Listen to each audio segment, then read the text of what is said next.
Okay, Brad, here we are. We've got you on the right, Anthony Kim on the left. We're just going to talk about the stuff we've worked on today. So the first thing, you can see we've got our alignment sticks on the ground there. This would be an important thing for you to work on anytime, really. But if you look at it now, we've got the ball position here. This is a 7-iron, and we've got it a little bit ahead of center in your stance. And that is very important. A lot of what we're going to talk about involves you staying behind the ball, and if you get the ball back to a position where it's back here in your stance, you're going to be starting out in a position where you're ahead of the ball to begin with. So you can see that's pretty similar to our pro on the left. So that's very important. Okay, next thing we're going to talk about is the shoulder turn.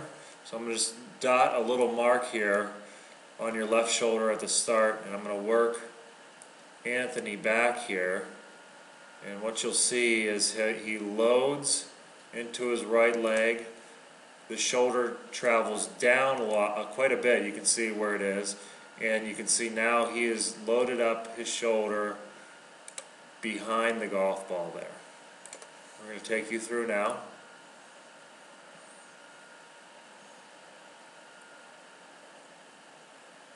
This is going to be a practice motion now. These practice motions, the only thing that concern me about it is a lot of times you'll get back here in a position where your shoulders are shallow. So we definitely don't want to see that in the practice motion. Is a swing that we don't want to replicate in the real swing. Let me get back here.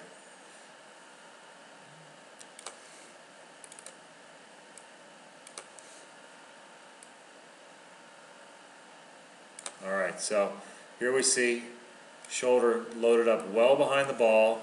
It has dropped quite a bit, so that's exactly where we want it to be. You are at this point behind the golf ball, and what that allows you to do is to freely swing through the shot without feeling like you have to really restrict your downswing laterally. So that's the point of getting the shoulder behind the ball there. So in terms of importance, that's pretty high up on the list of priorities there.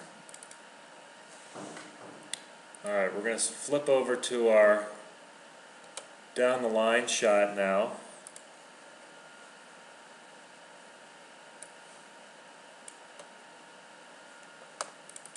Okay.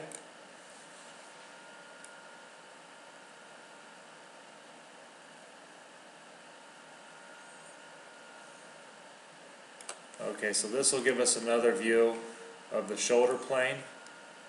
So if I draw a spine angle on Anthony here and put another angle just at a right angle to that spine angle, what you're going to see is as he turns back, his shoulders turn on that angle. And that's very important to keep you consistent, make it easy for you to hit the ball there.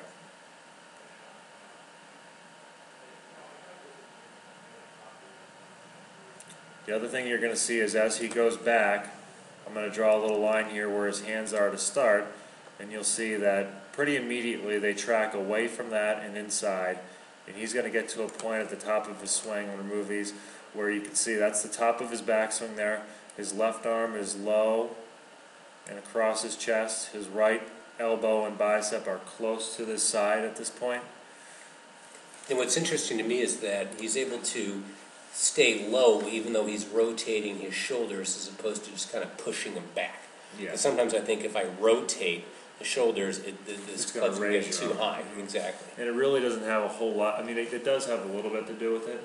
You know, and certainly if you were to go real flat, it can bring your arms around. But a lot of times when I see someone with a flat shoulder turn, I also see them engage in a lift to get the club still up high. And that's a little bit of your position there. So we love to get this position here. As we go back, again, we'll see another feature here is that club face is going to stay fairly square to the line. It's not going to get rotated to where it's too open there.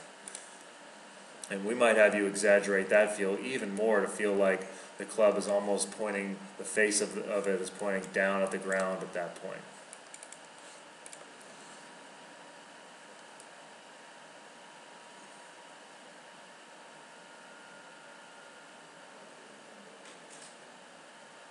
So even here, we were working on it, and one of the things you mentioned out there was every time I moved the club, it felt like I was taking you more inside.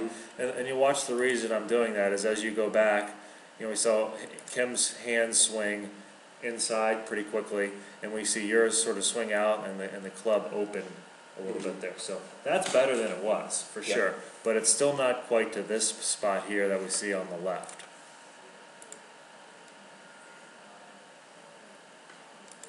Alright, so that's where we wanted to get to. See, at this point we've got the shoulders on a plane. We've got the left arm sort of matching that plane and the right elbow down quite a bit, club in a fairly square position. I'm going to go ahead and take you back to a practice swing actually. So this is where you're feeling in your practice swing. You can just see how closed that club face is there.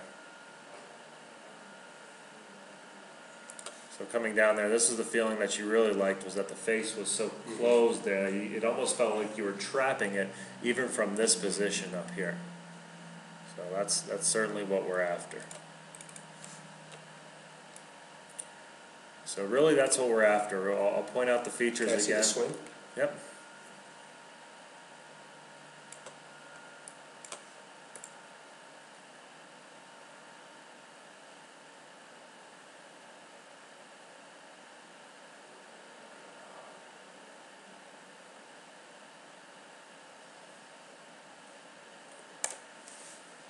Producing some pretty good results there. So there you go. So again, the things to recap: ball position,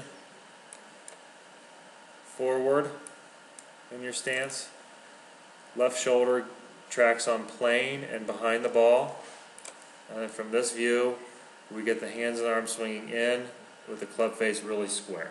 Yeah. You have anything else to add there? Thanks, Zach. I think that's it.